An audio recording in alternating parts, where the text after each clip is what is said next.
Magkano nga ba ang pwede nating mahiram dito sa SSS Loan Lite na pwedeng i-avail online lang?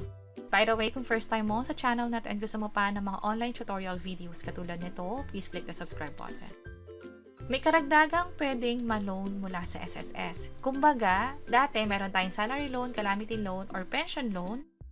At depende nga sa contribution natin yung pwedeng mahiram.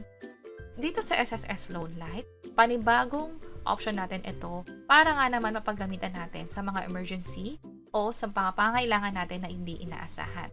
Ang pwedeng mahiram dito ay pwedeng umabot ng 5,000 pesos to 20,000 pesos. Depende sa kung ano pangailangan ninyo, kung magkano yung makukuha ninyong amount. Ang i-apply na interest rate para dito ay 8% per year at kailangan siyang bayaran in the next 15 days or 90 days. Ibig sabihin, pwede umabot ng up to 3 months yung bayaran. At yun yung pinakamalaking kaibahan sa mga loan natin dito sa SSS katulad ng salary loan or calamity loan na pwedeng bayaran ng up to 24 months.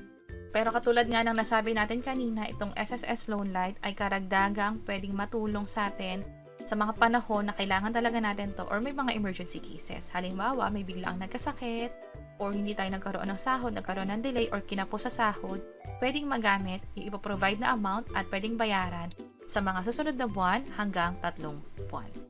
At ang isa sa pinakadahilan kung bakit inilunsad to ng SSS, nakapartner nila ang Union Bank, ay para nga naman maiwasan yung mga panloloko sa atin sa mga loan shark o yung mga institusyon na pwede magpataw ng malaking interest. Again, ang ina-offer na interest ng SSS ay 8% per annum or 8% per year. Kailan ito ma-apply?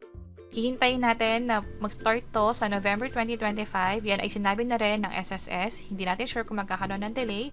Pero once na available na, ipapakita namin yung buong proseso kung paano nga ba mag-apply. So pwede nyo i-check yung page or channel namin. Sana makatulong and see you sa mga next videos. Bye-bye!